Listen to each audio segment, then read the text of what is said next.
એક દાર્શનિકે એક તત્વચિંતકને એક પ્રશ્ન પૂછ્યો કે બે પેઢી વચ્ચે અને બે વ્યક્તિ વચ્ચે કશું ખૂટતું હોય તો શું ખૂટે છે? તત્વચિંતકે જવાબ આપ્યો કે સમજણ. બહુ સાચી વાત છે.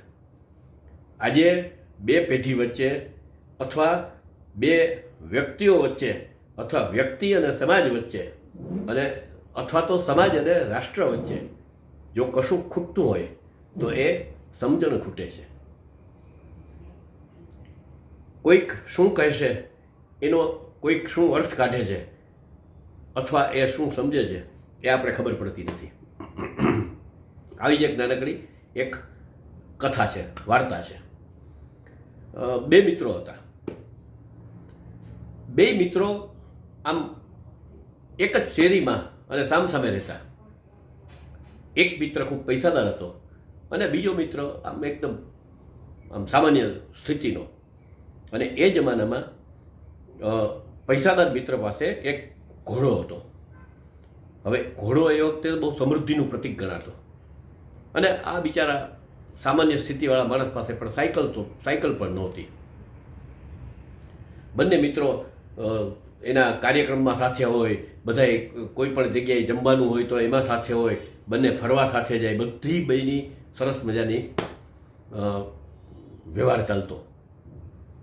સામાન્ય સ્થિતિના મિત્રને એમ થયું કે આ યાર પૈસાદાર મિત્ર છે ને એનો ઘોડો ખરેખર બહુ સરસ છે ને, આમ ઘોડા ઉપર આમ નીકળે તો આમ ખરેખર ભાભો પડે છે કે એકવાર હું પણ એની પાસે એકવાર સવારી માટે ઘોડો માગી લઉં. એટલે એ તો સવારના પરમાં મિત્ર પાસે ગયો અને એમ કહ્યું કે ભાઈ આપણે બે મિત્રો છીએ તો મને એક ઈચ્છા છે કે તું તારો ઘોડો જરાક મને સવારી કરવા માટે આપને કે.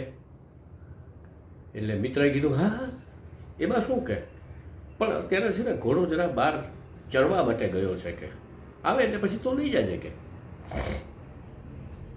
પેલો બે ચાર દી પછી પાછો એક બીજા સમયે ગયો અને કહ્યું કે ભાઈ આપણે ઓલી વાત થઈ હતી, મને એક ઈચ્છા છે કે તું મને જરાક આમ સવારી કરવા ઘોડો આપને. તો મિત્રએ કીધું હા કે એમાં શું કે, પણ હવે ઘોડો બહાર ગયો છે કંઈક ચરવા કે કંઈક કોઈક લઈ ગયું છે એટલે આવે એટલે તને હું વ્યવસ્થા કરી દઈશ કે ચોક્કસ કે. આવું ને આવું સતત 6 મહિના સુધી ચાલતું રહ્યું અને પેલો મિત્ર માગે ત્યારે આનો ઘોડો હંમેશા બહાર જ ગયો હોય.